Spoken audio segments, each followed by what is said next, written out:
ایران آگ سے کھیل رہا ہے، مقررہ حد سے زیادہ یورینیم افزود کرنے کے ایرانی اقدام پر امریکی صدر کا بیان۔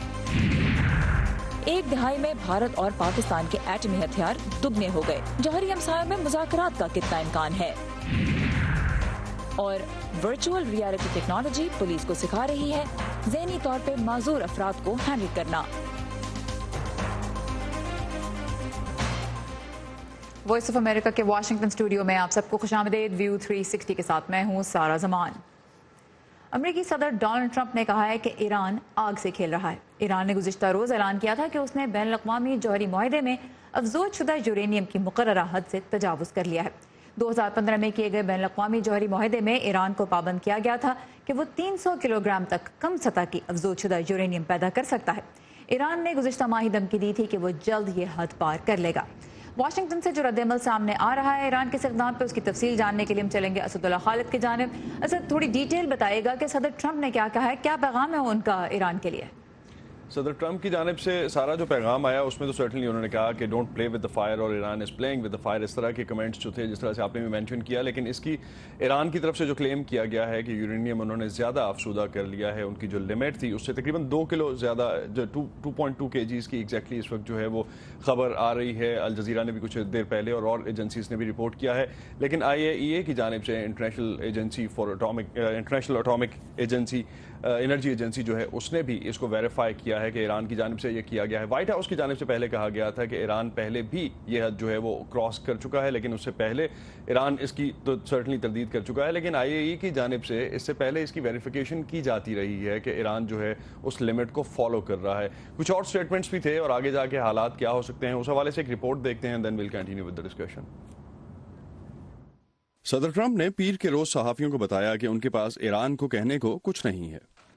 نہیں، ایران کے لیے کوئی پیغام نہیں ہے۔ وہ جانتے ہیں کہ وہ کیا کر رہے ہیں، وہ جانتے ہیں کہ وہ کس چیز سے کھیل رہے ہیں۔ میرا خیال ہے کہ وہ آگ سے کھیل رہے ہیں، تو ایران کے لیے کسی بھی طرح کا کوئی پیغام نہیں ہے۔ اس سے پہلے وائٹ ہاؤس نے ایک بیان میں کہا تھا کہ ایران کو جوہری ہتھیار بنانے کی اجازت نہیں دی جائے گی۔ ایرانی وزیر خارجہ جواد ظریف نے کہا ہے کہ حد سے زیادہ افزود شدہ یورینیم تیار کرنا جوہری معاہدے کی خلاف ورزی نہیں ہے، کیونکہ معاہدے کی شق اس بات کی اجازت دیتی ہے کہ اگر ایک فریق اس سے علیحدہ ہوتا ہے تو دوسرے کو جواب دینے کا اختیار ہے۔ ہم نے بہت واضح طور پر کہا تھا کہ ہم یہ کریں گے اور ہم وہی کر رہے ہیں۔ ہم بین الاقوامی معاہدے کے تحت اسے اپنا حق سمجھتے ہیں۔ یہ لازمی نہیں ہے کہ وہ افزودہ یورینیم برآمد کرنا چاہتے ہوں، وہ معاشی ریلیف لینے کے لیے ایسا کر رہے ہیں تاکہ انہیں کچھ رعایتیں مل سکیں، اور مجھے امید ہے کہ وہ دوبارہ مذاکرات کی میز پر آنا چاہتے ہیں، لیکن میرا نہیں خیال کہ یہ جلد ہو سکتا ہے۔ میرا خیال ہے کہ ایران کے پاس یہ صلاحیت ہے کہ وہ مذاکرات نہ کرے، یقیناً ٹرمپ انتظامیہ کے ساتھ تو بالکل نہیں۔ وہ امید کر رہے ہیں کہ 2020 میں ٹرمپ الیکشن ہار جائیں گے تو وہ ایک نیا آغاز کر سکیں گے۔ تجزیہ کاروں کا خیال ہے کہ یہ بالکل واضح نہیں ہے کہ پابندیوں سے امریکہ کو مطلوبہ نتائج کب حاصل ہوں گے۔ اسد اللہ خالد، رپورٹ آپ کی دیکھی ہم نے۔ اب ایران کے ساتھ جوہری معاہدہ کرنے والی جو دیگر طاقتیں ہیں ان کے لیے بہت حالات پیچیدہ ہوتے جا رہے ہیں۔ یورپی ملک امریکہ کو تو نہیں روک سکے اس معاہدے سے نکلنے سے، لیکن اب ایران کے اس نئے اقدام پہ ان کا کیا رد عمل سامنے آ رہا ہے؟ کافی مکسڈ ری ایکشن ہے سارا اس حوالے سے۔ 2 ریسنٹ سٹیٹمنٹس جو ہم نے دیکھی، ایک تو فرانس کی طرف سے آیا جس میں کہا گیا کہ ایران جو ہے اپنے معاہدے کی پاسداری کرے۔ آن دا ادر سائڈ ہم نے دیکھا جو ایک سٹیٹمنٹ رشیا کی جانب سے آیا، اس میں کہا گیا کہ اگر ایران کو فورس کیا جا رہا ہے تو ایران کے پاس بھی ایک حق ہے ریٹیلیٹ کرنے کا اور اس معاہدے کی پاسداری نہ کرنے کا۔ تو کچھ مکسڈ ری ایکشن اس حوالے سے ہے۔ یورپین یونین نے یا یورپ نے اس انسٹیکس کے نام سے ایک جو سہولت ہے وہ فراہم کی تھی ایران کو اور اپنے بزنس کمیونٹی کو، اپنے بزنس کمیونٹی کے ممبرس کو، تاکہ ایک ٹریڈ جو ہے وہ جاری رہ سکے جو کہ بارٹر پہ بیس تھا، اور وہ ابھی تک ایران کہہ رہا ہے کہ وہ ان کی اوور آل ریکوائرمنٹس کو فلفل نہیں کر رہا ہے جس سے وہ اس کو اسکیپ کر سکیں۔ آن دا ادر سائڈ جو ایران کی جانب سے 1 ویک کی جو ہے اسی ویک کی ڈیڈ لائن بھی دی گئی ہے کہ اگر یورپ اس حوالے سے کچھ نہیں کرتا تو they will be free to do what exactly they are planning to. اور یہاں پہ یہ بھی واضح کرنا ضروری ہے کہ جس سطح کی افزود شدہ یورینیم ایران نے اسٹور کی ہے وہ سول نیوکلیئر انرجی کے لیے استعمال کی جاتی ہے عام طور پہ، لیکن اس سے جوہری ہتھیار بھی بنایا جا سکتا ہے۔ اسد اللہ خالد ہمارے ساتھ ہے کیپٹل ہل سے، thank you very much Asad. Pakistan اور بھارت 2 جوہری ہمسائے جو مسلسل اپنے ایٹمی ہتھیاروں میں اضافہ کر رہے ہیں۔ بھارت نے ایٹمی ہتھیار کا پہلا تجربہ 1974 میں کیا تھا اور پھر مئی 1998 میں اس کے ایک اور تجربے کے جواب میں پاکستان نے بھی ایٹم بم کا تجربہ کیا۔ اب 1999 تک دونوں ملکوں کے پاس کم و بیش 8 جوہری ہتھیار تھے، لیکن 2009 تک ان کی جو تعداد تھی وہ تقریباً 10 گنا بڑھ گئی۔ پاکستان کے پاس تقریباً 70 اور بھارت کے پاس تقریباً 80 جوہری ہتھیار آ گئے تھے۔ Stock home international peace research institute یا سپری کی تحقیق کے مطابق آج دیکھا جائے تو ایک دہائی کے مقابلے میں دونوں ملکوں کے پاس دگنے جوہری ہتھیار ہو چکے ہیں۔ 2009 کے مقابلے میں 2019 میں پاکستان کے پاس 150 سے 160 تک نیوکلیئر وار ہیڈز ہیں، جبکہ بھارت کے پاس 130 سے تقریباً 140۔ اب بھارت کے پاس زمین، فضا اور پانی تینوں سے ہی ایٹمی حملے کرنے کی صلاحیت ہے، جبکہ پاکستان کے پاس زیادہ طویل فاصلے تک مار کرنے والے ایٹمی میزائل موجود ہیں، لیکن وہ فی الحال سمندر سے حملہ کرنے والے کروز میزائلز پر ابھی کام کر رہا ہے۔ تو جہاں تک دونوں ایٹمی طاقتوں کے درمیان مذاکرات کی بات ہے، وہ ایک عرصے سے تعطل کا شکار ہیں۔ واشنگٹن میں اب یہ سوال بھی اٹھایا جا رہا ہے کہ بھارت میں وزیر اعظم نریندر مودی کے دوبارہ اقتدار سنبھالنے کے بعد کیا پاکستان اور بھارت کے درمیان کسی قسم کے مذاکرات ہو سکیں گے یا نہیں؟ اس بارے میں مزید جانتے ہیں ندیم یعقوب کی اس رپورٹ میں۔ حال ہی میں کرغستان میں شنگھائی تعاون تنظیم کے اجلاس سے قبل بھارتی حکومت نے واضح کر دیا تھا کہ وزیر اعظم مودی اپنے پاکستانی ہم منصب سے ملاقات نہیں کریں گے۔ پھر بھی ماہرین کی نظریں اجلاس میں شریک پاک بھارت رہنماؤں پر تھیں کہ شاید ان کے درمیان کوئی غیر متوقع ملاقات ہو جائے، مگر رسمی الیکس لیک سے بڑھ کر کچھ نہیں ہوا۔ کیا دونوں ملکوں کے درمیان بات چیت شروع کروانے کے لیے اعلیٰ سطحی رہنما ملاقات ضروری ہے؟ لیڈرشپ کے درمیان ملاقات بہت ہی اہمیت کی حامل ہے۔ آپ کو یاد ہوگا کہ جب فارمر پرائم منسٹر بے نظیر بھٹو اور راجیو گاندھی کی ملاقات ہوئی تھی اسلام آباد میں 1988 میں اور پھر 1989 کی جنوری میں، تو اس وقت ایک میجر بریک تھرو ہوا تھا سیاچن کے ایشو کے اوپر، تو انہوں نے تقریباً وہ ریزالو کر لیا تھا۔ اسی طریقے سے جب general former president of Pakistan کی اور واجپئی صاحب کی ملاقات ہوئی، جب وہ سارک سمٹ میں آئے، تو اس وقت بھی جو ہے ایک پیس پروسیس کا آغاز ہوا جو کہ 5 سال جو وہ قائم رہا۔ پاک بھارت بات چیت کی امید اس لیے پیدا ہوئی کہ وزیر اعظم مودی انتخابات میں بھاری اکثریت سے دوبارہ منتخب ہوئے ہیں اور روایتی طور پر بی جے پی کی حکومتیں پاکستان کے ساتھ بات چیت میں دلچسپی دکھاتی رہی ہیں، مگر ماہرین سمجھتے ہیں کہ وزیر اعظم مودی پلوامہ حملے کے پس منظر میں فوری لچک کا مظاہرہ نہیں کر سکتے۔ اس وقت تو حالات سازگار نہیں ہیں۔ پاکستان داخلی طور پر معاشی کفایت شعاری اپنانے کی کوشش کر رہا ہے، جس سے سول حکومت پر دباؤ پڑے گا۔ وزیر اعظم مودی کی کابینہ میں امیت شاہ اور اجت دوول کی موجودگی کوئی فائدہ مند نہیں ہوگی، جن کا جموں کشمیر میں ایک ایجنڈا ہے، مگر مودی کو دلیرانہ قسم کے اقدامات اٹھانا اچھا لگتا ہے، جن سے نظر آئے کہ وہ ایک مدبر سیاستدان ہیں۔ تاہم اگلے 1 سال کے بعد جب حالات معمول پر آ جائیں تو بات چیت ممکن ہو سکتی ہے۔ مگر واشنگٹن میں U S institute of peace سے منسلک بھارتی تجزیہ کار تارا کارتھا سمجھتی ہیں کہ نریندر مودی مذاکرات کی حامی تب بھریں گے جب انہیں ان کے نتیجہ خیز ہونے کی امید ہوگی۔ پاکستان کو آگے بڑھنے کے لیے واضح آمادگی کا اشارہ دینا ہوگا جو عملی صورت میں ہو، تاکہ بات چیت صرف مذاکرات کی خاطر نہ ہو بلکہ نتیجہ خیز ثابت ہو سکیں۔ وزیر اعظم مودی بات چیت کے لیے تیار ہوں گے اگر انہیں معلوم ہو کہ آخر کار کوئی نتیجہ نکلے گا۔ وہ ایسے لیڈر ہیں جو نتیجہ دیکھنا چاہتے ہیں۔ تارا کہتی ہیں کہ ابھی اس مرحلے پر دونوں ملکوں کے درمیان قومی سلامتی کے مشیروں کی سطح پر بات چیت زیادہ سود مند ہوگی، جس سے ایک اور ملاقات کی صورت نکل سکے۔ Nadeem Yaqoob, voice of America, Washington. Pakistan اور بھارت مذاکرات کی میز پہ نہیں آ رہے، لیکن دونوں ہی مستقل اپنے جوہری ہتھیاروں میں اضافہ کریں، تو یہ صورتحال خطے کے امن کے لیے کیا معنی رکھتی ہے؟ اس بارے میں ہم بات کریں گے بین الاقوامی امور کے ماہر پروفیسر ڈاکٹر عادل نجم سے، جو اس وقت باسٹن سے ہمارے ساتھ ہیں۔ ڈاکٹر صاحب، ویلکم ٹو ویو 360۔ پہلے تو چیزوں کو تھوڑا سا میں چاہتی ہوں کہ ہم پرسپیکٹو میں دیکھ سکیں کہ جس تناسب کی بات ہو رہی ہے وہ تناسب کیا معنی رکھتا ہے۔ 10 سال میں دگنے ہو گئے پاکستان اور بھارت کے جوہری ہتھیار، یہ عرصہ کم ہے یا زیادہ؟ اور پھر جوہری ہتھیاروں کی یہ جو تعداد ہے، کیا یہ بہت زیادہ ہے یا نہیں؟ دیکھیے، دنیا کا بیڑا غرق کرنے کے لیے تو 1-2 چاہیے ہوتے ہیں، پھر آپ کے پاس 100 ہو یا 70 ہو یا 80 ہو، وہ تو صرف تڑی کی سیاست رہ جاتی ہے۔ ایسا تو نہیں ہے کہ اگر 100 آپ کے پاس جوہری ہتھیار ہیں تو آپ 100 استعمال کر دیں گے۔ تو یہ ایک طرح سے بیلنس آف پاور کا، اور جو ہتھیار بنانے والے بیچنے والے جو ان کی اکانومی اس سے جو جڑی ہوئی ہے ان ملکوں میں بھی اور دنیا میں بھی، یہ ایک طرح سے سگنلنگ کی سیاست ہے. ہتھیار گننے سے یہ نہیں ہے کہ اگر میرے پاس 5 زیادہ جوہری ہتھیار ہیں آپ سے تو میں جیت گیا اور آپ ہار گئے. تو یہ مسئلہ تو بہت تشویشناک ہے. مسئلہ یہ نہیں ہے کہ صرف یہ ڈبل ہو گئے، مسئلہ یہ ہے کہ تمام دنیا میں، صرف بھارت اور پاکستان میں، نارتھ کوریا میں دیکھ لیں آپ، امریکہ کی تڑیاں دیکھ لیں آپ، ایران میں دیکھ لیں، تمام دنیا میں اس وقت ایک کیفیت یہ ہے کہ یار کوئی بڑی جنگ ہونے والی ہے، تیار ہو کے بیٹھے. اور جتنے عرصے کے اندر انہوں نے اپنے ہتھیاروں کو اتنا گرو کیا ہے وہ کیا معنی رکھتا ہے؟ کیا یہ لگتا ہے کہ 10 سال کا عرصہ ایک لاجیکل ٹائم فریم ہے جس میں آپ مزید اتنے ہتھیار بنا سکتے ہیں، یا اس کو ہم ایک ویپنز ریس کہہ سکتے ہیں کہ بہت تیزی سے بڑھے ہیں؟ یہ نہیں، ویپنز ریس ہے، اور یہ ریس جو ہے یہ ایک طرح سے اسٹریٹجک ہے، ایک طرح سے اس میں میرے خیال میں اتنی حیرت والی کوئی بات نہیں ہے، کوئی بہت بڑا اس میں کارنامہ نہیں ہے کہ ڈبل ہو گیا. اگر حالات اچھے ہوتے تو یہ اسٹیبل رہتے. اگر دونوں ممالک جو ہیں وہ اپنی ڈیولپمنٹ پہ فوکس کرتے تو یہ دونوں برابر جیسے تھے ویسے رہتے، اور تب بھی دونوں کے پاس صلاحیت ہوتی ہے ایک دوسرے کو تہس نہس کرنے کی. اب جب پاکستان اور بھارت کے جب جوہری ہتھیاروں کی بات ہوتی ہے تو ڈیٹرنس کا ورڈ استعمال کیا جاتا ہے کہ مقصد یہ ہے کہ ایک دوسرے کو اس ڈر سے ہی روک دیا جائے یہ ہتھیار استعمال کرنے سے کہ دوسرے کے پاس بھی ہیں. لیکن کیا اس سے ملک محفوظ ہو جاتے ہیں، یا پھر چھوٹی سطح پہ لڑائی کا خطرہ مزید بڑھ جاتا ہے جس طرح کہ ہم نے پلوامہ اٹیک کے بعد دیکھی؟ جی ایک طرح سے درست ہے، لیکن ڈیٹرنس ایک طرح سے تو کامیاب رہی ہے. جوہری ہتھیار جو ہیں وہ صرف ایک بار استعمال کیے گئے جب امریکہ نے جاپان کے اوپر اس کو استعمال کیا. اس کے بعد ہم اگر دیکھیں تو ایویڈنس تو یہ کہتا ہے کہ ڈیٹرنس ہیز ورکڈ.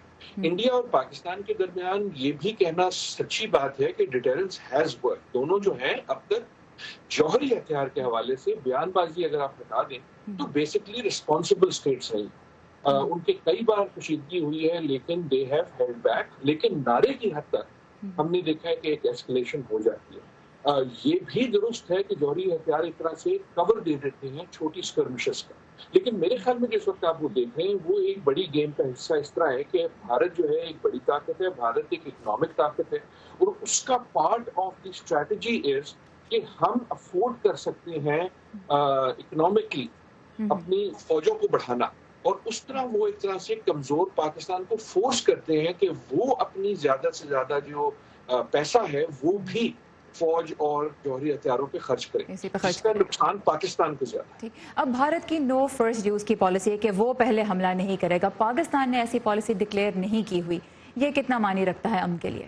میری نظر میں کبھی معنی نہیں رکھتا. سب ڈکوسلے بازی ہے. یہ میرے جیسے جو پولیٹیکل سائنٹسٹ ہوتے ہیں نا ان کو خوش کرنے کی باتیں. جب جنگ ہوتی ہے تو فرسٹ یوز شیئرس وورس کوئی نہیں رہتا. پھر آپ بہانہ ڈھونڈ لیتے ہیں کہ نہیں جی میں نہیں کرتا.